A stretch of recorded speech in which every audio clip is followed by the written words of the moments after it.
오늘은 유출에 관한 규례라는 제목으로 하나님의 말씀을 전하도록 하겠습니다.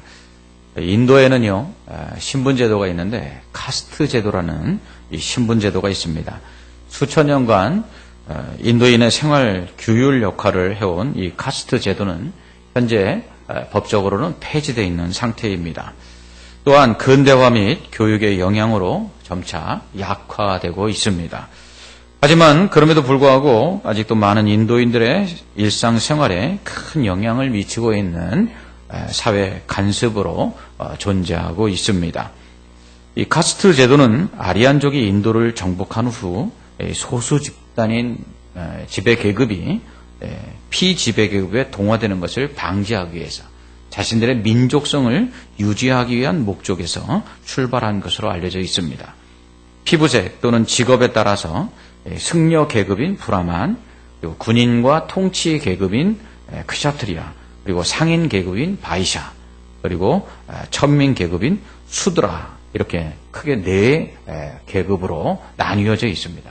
그 중에서도 천민 계급은 그 안에도 또 많은 이렇게 계급으로 세분화되어 있는 것을 볼 수 있는데요. 최하층 계급에는 불가촉 천민이다 불리우는 사람들이 있습니다. 불가촉 천민이라는 것은 접촉할 수 없는 사람들, 접촉할 수 없는 천한 사람들이라는 뜻이죠. 그들 중에는 짐승을 잡는 도축업에 종사하는 사람들도 있고요. 옷을 빠는 세탁업자들이 이 최하층 불가촉 천민에 해당합니다. 옷을 빠는 세탁업자가 접촉해서는 안 되는 불가촉 천민이라는 것은 옷이 더럽게 여겨졌기 때문입니다. 율법에도 접촉해서는 안 되는 사람들이 있습니다. 그들은 자신의 옷을 또 빨아야지만 정결하게 될 수 있었습니다. 그리고 그들과 접촉하는 사람들 역시 그 옷을 빨아야지만 정결해질 수 있는 그러한 사람들이 있었습니다. 이처럼 고대에는 옷이라는 것이 더럽다, 부정해질 수 있다, 이렇게 간주되었다는 것을 우리는 알 수 있지요. 이렇게 율법이 접촉한 경우에 그 옷을 빨아야 하며 접촉하지 못하도록 규정하고 있는 이 사람들, 과연 누구일까요? 그들은 바로 유출병이 있는 사람들입니다. 그렇다면 유출병은 어떤 병이기에 접촉하지 말라고 말씀할까요? 2절 말씀을 보시면 그 몸에 유출병이 있으면 그 유출병으로 말미암아 부정한 자라 이렇게 말씀하고 있습니다. 또 15장 3절은 유출병으로 말미암아 부정함이 이러하니 곧 그의 몸에서 흘러나오든지 그의 몸에서 흘러나오는 것이 막혔든지 부정한즉 이렇게 되어 있습니다. 그러므로 유출병이란 몸에서 피나 정액, 고름 등의 분비물이 흘러나오거는 병을 의미하는데요. 임질이나 매독 등의 성병으로 인해서 유출이 있는 경우에도 적용이 됩니다. 4절을 보시면 유출병이 있는 자가 누웠던 침상과 앉았던 자리도 부정하다 이렇게 되어 있고요. 8절을 보면 유출병이 있는 자가 탔던 안장도 부정하다 이렇게 되어 있습니다. 12절을 보면 유출병이 있는 자가 만진 그릇도 부정한데요. 유출병이 있는 사람이 질그릇을 만지면 깨트려 버리고요. 또한 나무 그릇을 만졌을 때에는 물로 씻어야 했습니다. 5절을 보시면 그의 침상에 접촉하는 자도 부정하다 이렇게 되어 있고요. 6절은 그가 앉았던 자리에 앉는 사람도 부정하다 이렇게 되어 있습니다. 7절을 보면 그의 몸에 접촉한 자도 부정하다 되어 있고요. 8절을 보면 유출병이 있는 자가 침을 뱉어서 그 침이 튀긴 사람, 이 사람도 부정하다 이렇게 되어 있어요. 10절을 보면 그의 몸 아래에 닿았던 것에 접촉한 자도 부정하다 되어 있고요. 11절을 보면 유출병 있는 자가 물로 손을 씻지 않고 만진 사람도 부정하다 이렇게 되어 있습니다. 그러니까 유출병이 있는 자가 부정하고요. 그리고 그 사람이 누웠던 침상이나 그 사람이 앉았던 자리, 그 사람이 앉았던 안장, 그리고 그 사람과 접촉한 사람뿐만 아니라 그 사람이 앉았던 곳, 누웠던 곳에 접촉하기만 해도 모든 사람이 다 부정했습니다. 이렇게 부정한 사람들은 저녁까지 부정했고요. 몸을 물로 씻어야지만 했고 나아가서 그 옷을 빨아야지만 정결해질 수 있었습니다. 유출병이 있는 자가 정결하다 판정을 받기 위해서는 그 14절 보니까 유출이 그친 후 일주일을 세는 후에. 그러니까 유출이 그친 다음에 일주일을 더 지나서야 옷을 빨고 흐르는 물에 몸을 씻어야지만 했고요. 그리고 15절에 보면 8째 되는 날에 산비둘기 2마리나 집비둘기 새끼 2마리를 회막문 앞에 가져가서 제사장에게 드려 제사장이 한 마리는 속죄제로 드리고 한 마리는 번제로 드려야지만 정결해질 수 있었습니다. 유출병이 있는 자뿐만 아니라 설정한 자나 또 정액이 묻은 자도 부정했는데요. 16절에 보면 설정한 자는 부정하다 이렇게 되어 있어요.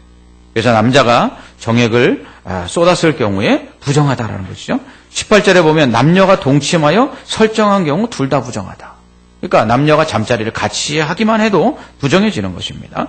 또 17절은 정수가 묻은 옷과 가죽도 부정하다 그랬어요. 이 경우에는 빨아야 했고 저녁까지 부정했어요. 만약 빨지 않은 부정한 옷을 입은 사람은 부정해지는 거예요.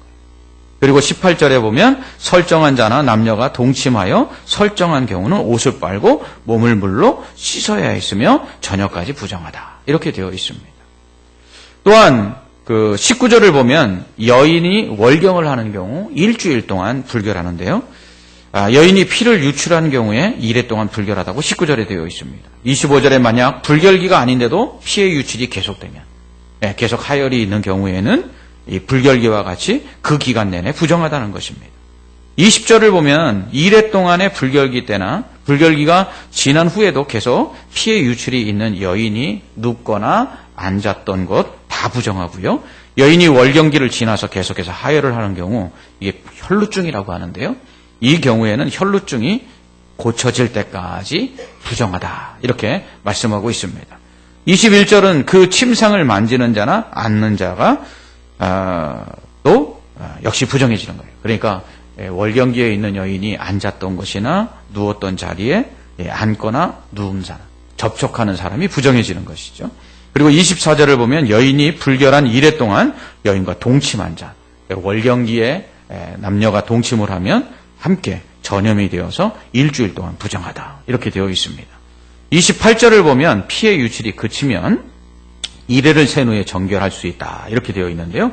그러니까 여자든지 남자든지 유출을 통해서 부정해진 경우에 일주일이 지난 다음에야 자신이 온전히 정결해질 수 있는데 29절과 30절을 보면 8째 되는 날에 산비둘기 2마리나 집비둘기 새끼 2마리를 제사장에게 가져가서 한 마리는 속죄제로 한 마리는 번제로 드려야지만 속죄가 되어서 깨끗해질 수 있었습니다. 31절을 보면 만약 유출병이 있는 자나 그와 접촉하여 부정하게 된 자가 정결하게 하지 않은 상태에서 몸을 물로 씻거나 또 옷을 빨거나 하지 않은 상태에서 또 정결 예식을 치르기 위해서 산비둘기나 집비둘기로 속죄제와 번제를 드리지 않은 상태에서 성막에 들어가서 제사를 드리거나 성물을 만질 경우 이것은 성막의 죄를 범하는 것으로서 이런 사람들은 부정하여 하나님 앞에서 죽임을 당하고 심지어 이스라엘 백성 중에서 끊어지게 됩니다. 이 다윗이 군대장관 요압을 저주하는 이러한 사건이 있었는데요. 이 군대장관 요압이 자신의 동생 아사헬을 이 아브넬이 죽인 것에 대해서 복수를 합니다. 그로 인해서 이 요압이 아사헬을 대신하여 복수로 아브넬을 죽였을 때 다윗이 이 요압 장군에 대해서 저주를 하는데요.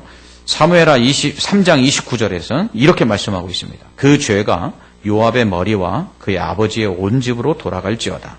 또 요압의 집에서 백탁병자나 나병 환자나 지팡이를 의지하는 자나 칼에 죽는 자나 양식이 떨어진 자가 끊어지지 아니할지로다. 아멘. 이렇게 저주를 내리는데요. 여기서 백탁병은 소변 색깔이 노랗거나 뿌옇고 또 걸쭉한 사람으로 성병 환자를 의미합니다. 이러한 백탁병은 유출병의 일종으로 남녀의 성기를 통하여 피나 정의 고름이 흐르는 병을 말하는데요. 이러한 유출병은 결국 저주받은 병이라 할 수 있습니다. 그렇다면 왜 피나 정액 이런 것들을 유출하는 경우에 부정하다 했을까요? 여자가 월경을 하는 것은 자연스러운 생리인데 그럼에도 불구하고 부정하다 하여 성막에 들어갈 수 없게 하고 제사를 드릴 수 없게 한 이유가 무엇일까요? 그것은 바로 피나 이 정액은 모두 생명을 의미하기 때문입니다. 생명을 상징하는 피나 정액이 몸에서 흘러나오거나 의복 등에 묻지 않도록 함으로써 생명을 존중하고 건전한 성생활을 유지하도록 하기 위한 의미를 담고 있는 것이죠. 이러한 유출병에 관한 규례는 특별히 부부간에 건전한 성생활을 하도록 위한 조치인데요. 무분별하거나 문란한 성생활로 인해서 성병을 얻은 배우자가 상대 배우자에게 이 성병을 전염시키지 않도록 하기 위한 조치가 바로 이 유출에 관한 규례라 말할 수 있습니다.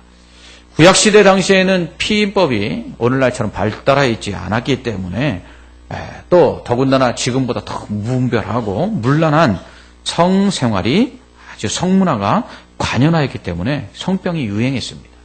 하나님은 이것을 막기 위해서 또 성병에 걸린 본인뿐만 아니라 배우자까지 보호하기 위해서 이러한 유출에 관한 규례를 명령하신 것이죠. 이 유출에 관한 규례는 오늘날 피임이 아무리 발달했다 할지라도 성병에만 걸리지 않도록 조심스럽게 성생활을 해도 된다라는 뜻이 절대로 아니라는 것을 우리는 기억해야 합니다. 하나님은 오직 부부 간에만 유일하게 성관계를 허용하셨습니다. 세상을 창조하신 하나님께서 아담과 하와를 만드시고 처음으로 하신 명령이 생육하고 번성하여 땅에 충만하라는 이 문화 명령이었습니다. 이를 위해서 하나님은 남자와 여자 간에 특별히 오직 부부 간에만 성관계를 맺을 수 있도록 허용하십니다. 자녀를 낳을 수 있도록 하기 위함이라는 것이죠. 그러므로 성이라는 것은 이처럼 출산을 목적으로 주어진 것은 아니지만 그러나 이 출산에 대한 책임을 가지고 이 성생활을 유지하도록 하라고 주신 하나님의 뜻이 담겨져 있다는 것을 우리는 알아야 됩니다. 부부간이 아닌 문란하고 무분별한 성관계가 세상을 얼마나 타락시켰는지 우리는 역사 속에서 잘 보아합니다. 역사적으로 가장 타락한 시대마다 성적으로 굉장히 타락해 있었습니다. 이 성경에도 이 소돔과 고모라가 하늘로부터 유황불이 떨어져서 이 심판받는 사건이 기록되어 있는데 그 이유가 무엇입니까? 바로 성적으로 타락했기 때문이죠. 천사들이 아브라함 때문에 그 조카 롯을 그 유황불이 떨어지는 심판으로부터 소돔과 고모라에서 구원하기 위해서 갑니다. 갔을 때에 그 집에 들어간 천사들을 이 소돔과 고모라 성 사람들이 밖에서 내어놓으라고 이야기하죠. 우리가 그들과 상관하리라. 무슨 뜻입니까? 이것은 곧 그 당시 소돔과 고모라에는 이미 그 성에 들어온 사람들을 자기들 마음대로 그렇게 성폭행을 가하고 더 나아가서 남자와 남자 간에 여자와 여자 간에 동성애가 있었다는 것을 보여주고 있는 것입니다. 이러한 성에서 소돔과 고모라에서 생활한 이 롯의 딸들 역시 이러한 잘못된 성에 대한 가치관을 가지고 있었습니다. 그래서 소돔과 고모라가 멸망하자 그들은 더 이상 결혼을 하여 자식을 낳고 정상적인 가정을 영위할 수 없겠다 이렇게 생각한 나머지 아버지에게 술을 먹이고 그 아버지와 동침함으로 말미암아 자식을 낳죠. 그렇게 해서 태어난 것이 모압과 암몬인데 이로 인해서 하나님께서는 여호와의 총에 하나님의 백성에 이 암몬과 모압은 절대로 들어올 수 없다라고 저주를 내리시죠. 구원받을 수 없는 백성이 되는 것입니다. 이처럼 이 당시 문란했던 이 성적으로 타락한 세태 속에서 하나님의 백성이 거룩함을 유지할 수 있도록 하기 위해서 이 유출에 관한 규례를 말씀하고 있다는 것을 우리는 알 수 있는 것입니다. 특별히 레위기 15장에 유출에 관한 규례가 기록된 후에 뒤에 보면 17장에는 짐승을 피채 먹지 말 것에 대해서 말씀합니다. 그리고 18장은 근친 상간을 비롯한 간음에 대한 금지와 그리고 동성애 그리고 또한 짐승과 관계를 맺는 수간에 대한 금지를 말하고 있어요. 이것은 유출병이 단지 몸에서 피나 정액 또 고름 등의 분비물이 나오는 것에 대해서 부정하다 규정하고 있는 그러한 법이 아니라 나아가서 레위기 18장에서 나타나는 것처럼 근친 상간 또 월경하는 불결한 동안의 성관계에 대한 금지 그리고 동성애에 대한 금지 그리고 짐승과의 관계를 맺는 수간에 대한 금지를 통해서 문란한 성생활을 그치고 성적으로 하나님의 백성들이 거룩하기를 원하며 나아가서 레위기 17장에 있는 말씀처럼 생명을 존중하라 라고 말씀하고 있다는 것을 우리는 알 수 있습니다. 이처럼 이스라엘 백성들에게 성적으로 거룩한 생활을 하라고 말씀하시는 이유는 만약 그렇게 하지 않으면 이 가나안 족속들, 이 이스라엘 백성들이 이 땅에 들어와 살기 이전에 그 땅에 거하던 백성들이 하나님 앞에서 쫓겨나 마치 그 땅이 그들을 토해낸 것처럼 이스라엘 백성이 그 땅에서 쫓겨나서 그 땅으로부터 토해냄을 당하고 또 그 백성들 중에서 끊어질 것이라는 하나님의 저주를 통해서 알 수가 있는 것입니다. 이처럼 당시에는 아주 문란한 성적인 타락이 그 땅에 팽배했다는 것이죠. 만연했다는 것이에요. 그 땅에 들어가서 하나님의 백성들이 그것들을 본받지 않기를 원하셨던 것입니다. 하나님은 약속의 땅에 가나안에 보내셨지만 그 땅은 거룩한 땅이 아니라는 거예요. 그 땅은 타락한 땅이요. 그 땅은 성적으로 아주 범죄가 극심했던 땅이에요. 그 땅에 들어가서 하나님의 백성이 거룩하기를, 구별된 삶을 살기를 하나님이 원하셨던 것이죠. 그래서 하나님이 율법을 주신 것입니다. 우리는 이 유출병에 관한 규례를 통해서 당시 성적으로 얼마나 그 시대가 타락했는지를 알 수가 있는 것입니다. 이러한 성적인 타락이 하나님의 백성의 거룩함을 위협할 정도였어요.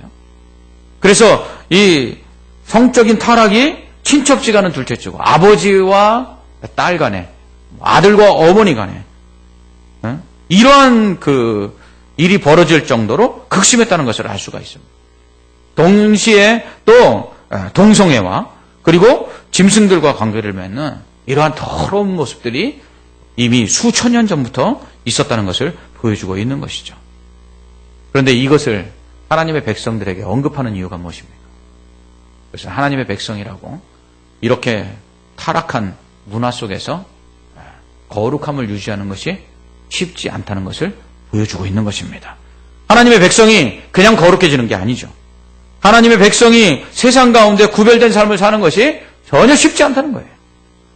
그래서 하나님의 백성도 노력해야만 정말 그 타락 속에서 자신들을 지키려고 애쓰지 않으면 세상 가운데 구별된 삶을 살기가 어렵다는 것을 보여주고 있는 것입니다. 오늘날 얼마나 많은 교회의 목회자들과 그리고 얼마나 많은 교회들이 성적으로 타락한 모습들을 보여주고 있습니까? 하나님의 백성이라고 해서 자동적으로 거룩해지는 것은 아니라는 것입니다. 이 세상에서 정말 그 죄의 유혹과 시험으로부터 자신을 지키려고 애쓰지 않으면 거룩함을 유지하기가 쉽지 않다는 것을 보여주고 있는 것이죠. 오늘날 많은 사람들이 성적으로 타락해가고 있습니다. 본전 순결이요, 이젠 옛말이 되었습니다. 본전 순결을 이야기하는 것은요, 교회 안에서도요, 고루한 이야기처럼 들려질 정도입니다. 결혼 전에 살아보고 결혼하는 사람들이 많습니다. 예전에는 이 월세가 비싸니까 같이 살 사람들을, 동거할 사람들을 모아서 세를 나누어 내는 쉐어하우스, 이 일들이 많이 이제 많아지고 있는데요. 요즘은요, 집만 나눠 쓰는 게 아니라 몸도 나눠 씁니다. 그래서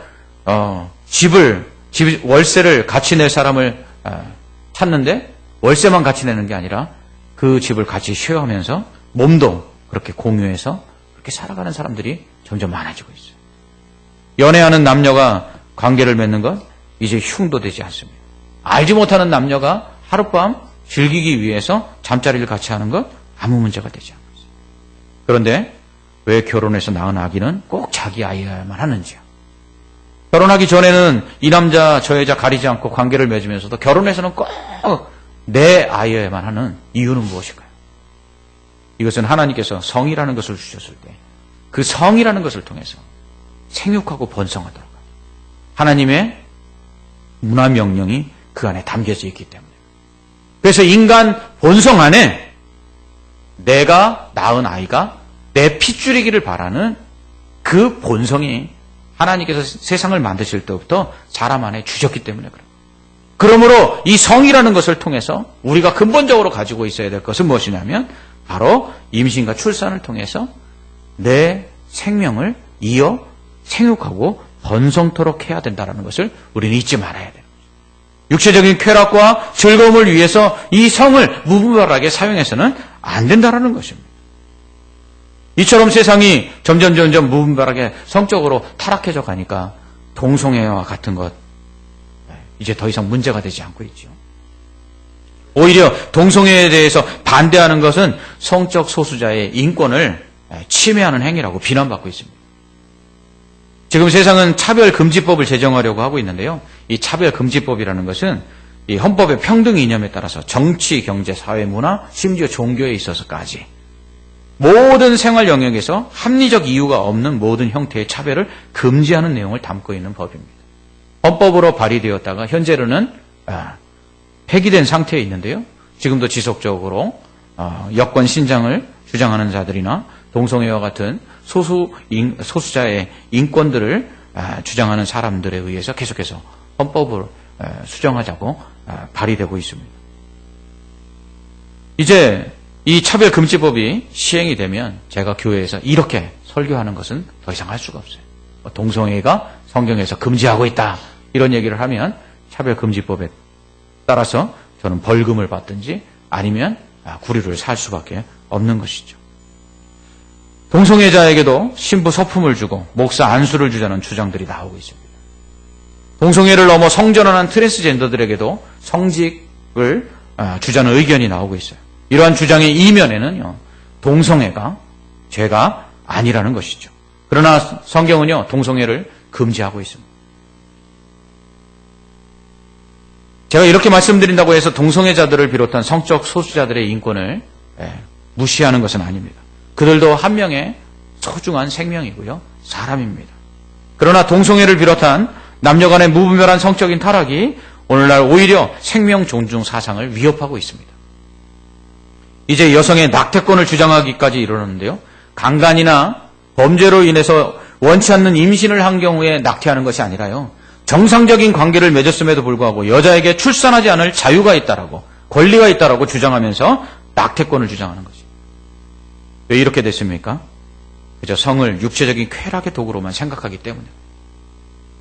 책임이 배제된 쾌락만을 위한 성관계가 가져온 결말이라는 거예요.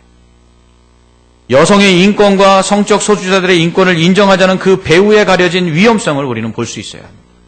임신과 출산을 배제한 성관계는 사랑의 행위가 아니라 쾌락을 전제로 한 육체의 방탕이라는 것입니다. 오늘 말씀은 단지 유출병에 관한 유출병과 같은 병에 걸리지만 않는다면 건전하게 건강하게 성관계를 맺어도 된다라는 그러한 의미로 말씀한 것이 아닙니다. 피와 정액 그리고 성병으로 인한 고름 등이 몸에서 흐르는 것을 부정하다고 한 것은 결국은 이 성을 올바로 사용하라는 말씀입니다.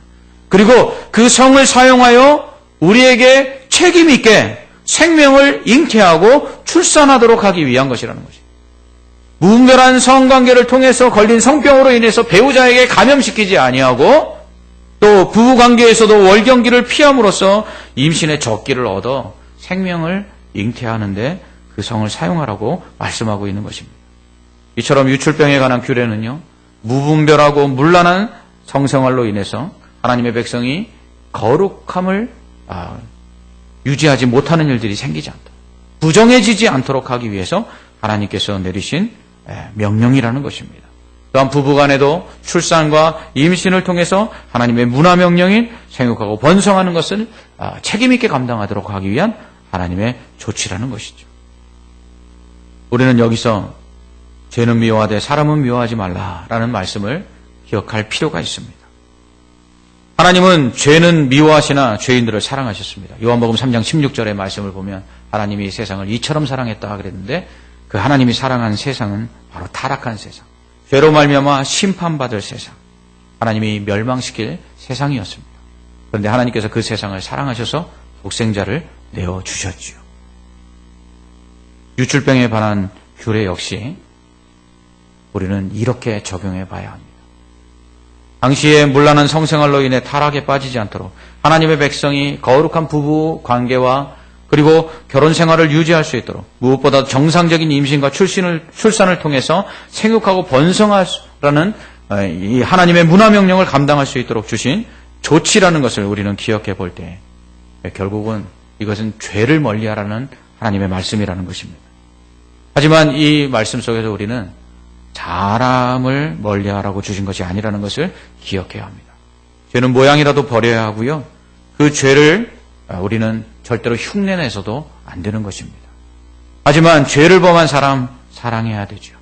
죄를 멀리하되 죄인을 멀리해서는 안 된다는 것입니다. 그것이 바로 마태복음 9장에 나오는 혈루증 걸린 여인을 고쳐주시는 예수님의 사건을 통해서 우리는 알 수 있습니다. 혈루증에 걸린 여인은 12해 동안 이 병으로 고생합니다. 그녀는 많은 의사들을 찾아가서 자신의 병을 고치기 위해서 돈을 썼지만 돈을 다 허비했을 뿐 병을 고침받지 못했습니다. 그로 인해서 이 여인은 외톨이가 되었을 것입니다. 왜냐하면 이 여인은 혈루증으로 고생하는 동안에 그녀가 앉았던 자리, 그녀가 누웠던 자리, 그녀와 접촉했던 모든 사람이 부정해지기에 그녀는 남편으로부터도 그리고 가족들로부터도 그리고 친구로부터도 다 멀어졌을 것입니다. 돈마저 다 잃어버렸으니 더 이상 그녀는 그 주변에 아무도 없었을 것이 뻔합니다. 그러나 그녀는 소망의 줄을 놓지 않습니다. 그래서 그녀에게 소망이 될 소식을 듣고는 예수님을 찾아가죠. 예수님은 모든 병을 고쳐준다더라. 하지만 그녀에게는 고민이 있었습니다. 그녀는 혈루증으로 앓기 때문에 그녀가 접촉하는 사람, 만지는 것들 다 부정해지거든요. 그녀가 예수님께 다가갔을 때 이미 예수님께는 많은 사람들이 예수님을 쫓고 있었기 때문에 만약 그 사이를 비좁고 가는 동안 사람들의 몸에 그녀가 닿기라도 하면 다른 사람들을 부정하게 만들 것이었으며 또한 심지어 거룩하신 주님을 자신이 만지기만 하면 예수님이 부정해진다는 것을 알았기에 그녀는 많은 고민을 했을 것입니다. 그럼에도 불구하고 그녀가 병이 낫기를 바라는 그 소망을 가지고 용기를 내어 예수님께 다가갑니다. 사람들과 부딪힐 때마다 그녀는 움찔움찔했을 것입니다. 자신으로 인해서 부정해질 그 사람들에 대한 미안함 때문이었을 것입니다. 마지막 주님 앞에 가까이 갔을 때 주님의 옷자락을 만지려는 순간에도 그녀는 주저했을 것입니다. 내가 이 옷을 만지면 주님이 부정해지실 때. 그러나 용기를 내어서 그 주님의 옷자락을 만집니다. 그러자 그녀의 모든 병이 근원부터 다 고침을 받게 됩니다. 예수님은 많은 사람들이 밀기에 누가 예수님을 미는지 예수님의 옷을 만졌는지 알 수 없는 그 상황 속에서도 굳이 자신의 능력이 나간 것을 아시고 이 여인을 찾아내십니다. 그리고 그 여인에게 이렇게 말씀하시죠. 딸아, 내 믿음이 너를 구원하였느니라. 아멘. 우리 주변에도 혈루증 걸린 여인처럼 원하든 원치 않든 남들에게 다가가는 것을 꺼리는 사람들이 있습니다. 또 우리가 그런 사람들에게 어떠한 이유들을 들어 그들에게 다가가지 못하는 사람들도 있을 수 있습니다. 그들이 동성애자든 성전환자든 어떤 사람이든지 우리는 우리에게 다가오지 못하는 사람들과 또 우리가 다가갈 수 없는 이유들을 만들어 다가가지 못하는 사람들이 있을 수 있습니다. 그러나 주님은 그 모든 사람들을 다 만나 주십니다. 주님은 그 누구도 주님께 나와 주님을 만지는 것을 금하지 아니하셨습니다. 어린아이들이 오는 것도 금하지 않은 예수님은 이 여인이 혈루병 걸린 여인이 주님의 옷자락을 만지는 것마저도 금하지 않으셨습니다. 오히려 혈루병 걸린 여인이 그 주님의 옷자락을 만졌을 때 주님은 부정해지는 것이 아니라 이 혈루병 걸린 여인을 치유하시고 깨끗게 하시는 능력을 나타내 주십니다. 그렇습니다. 죄는 죄입니다. 그러나 그 어떤 죄도 예수님께 나아가는 것을 막을 수 없습니다. 우리가 주님께 나아가는 그 길을 막을 수 있는 죄는 없습니다. 만약 우리가 혈루병과 같이 사람들에게 나아갈 수 없다 할지라도 우리는 주님께 나아갈 수 있습니다. 주님께 나아가서 그 주님을 만지면 그 주님이 우리로 인하여 더러워지고 부정해지는 것이 아니라 오히려 우리가 정결해지고 우리가 치유함을 받는 것입니다. 우리는 어떤 문제들이 있습니까? 사람에게 나아가고 싶지만 사람들에게 나아갈 수 없을 만큼 우리 자신 안에 나아갈 수 없도록 만드는 그러한 문제들을 가지고 있지는 않습니까? 때로는 내 학력이, 때로는 내 재산 정도가, 또 때로는 내 외모가, 때로는 내 안에 가지고 있는 컴플렉스들이 사람들 앞에 나아가기를 꺼리게 만들 수 있습니다. 그러나 주님은 그런 우리가 주님 앞에 나아갈 때 그 어떤 것도 꺼리끼지 아니하시고 우리로 말미암아 고통하고 힘들어하고 사람들에게 나아가지 못하게 하는 모든 것들을 치유해 주십니다. 그 주님은 오히려 주님을 만지기를 원하고 계십니다. 그 주님 앞에 나아가 주님을 만질 때 우리는 주님을 더럽게 하는 것이 아니라 주님이 우리를 깨끗게 하십니다. 또한 그 주님은 주님이 우리에게 그렇게 하신 것처럼 죄로 말미암아 원수가 되었고, 그리고 죄로 말미암아 가까이 할 수 없었던 그런 우리들에게 가까이 오셔서 우리를 오히려 만나주시고 만져주심으로 치유하시고 회복하신 것처럼 우리에게도 그렇게 하기를 원하고 계십니다. 예수님은 죄인과 세리와 창기들의 친구가 되셨습니다. 바리새인들은 그 모습을 보고 제자들에게 이렇게 말합니다. 너희 선생이 선지자였다면 지금 함께 먹고 이야기하는 자들이 어떤 사람들인지 알고 있을 텐데, 그렇다면 너희 선생이 그러한 사람들과 같이 하지 않았을 것이다. 이렇게 말합니다.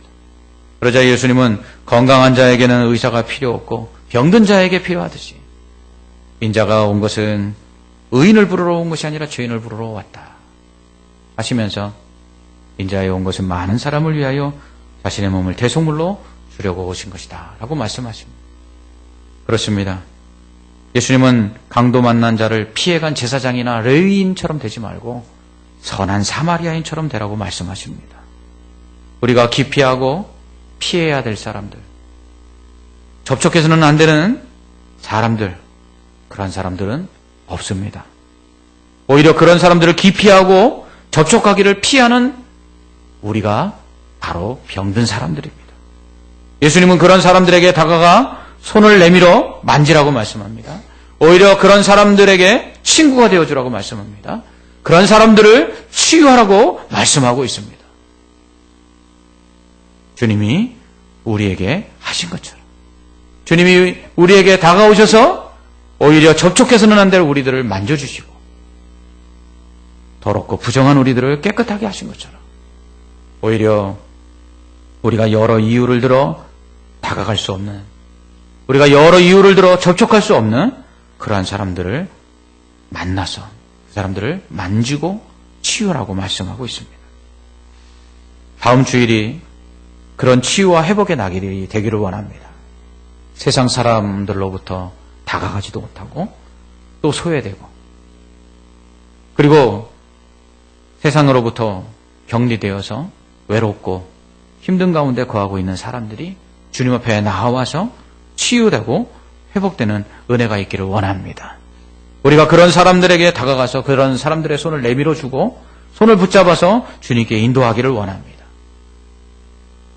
세상에는 접촉해서는 안 되는 사람들이 없습니다. 세상에서는 우리가 다가갈 수 없는 부정한 사람들도 없습니다.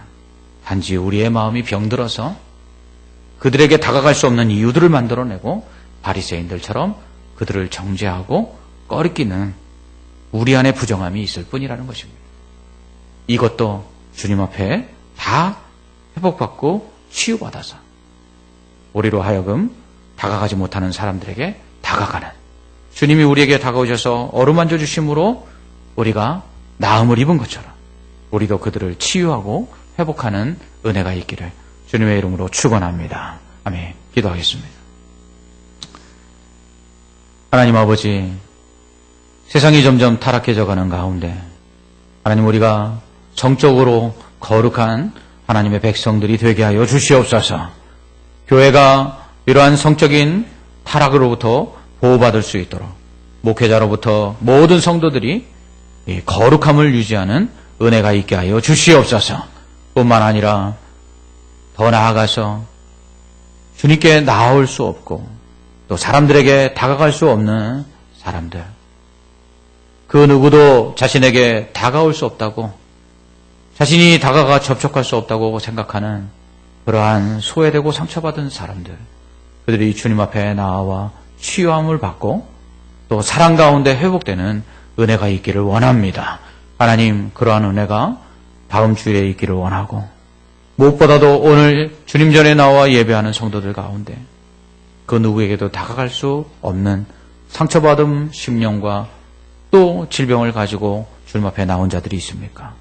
주님께서 만져주시고 치유하심으로 말미암아 회복되는 역사가 있게 하여 주시옵소서. 예수님 이름으로 기도합나이다. 아멘.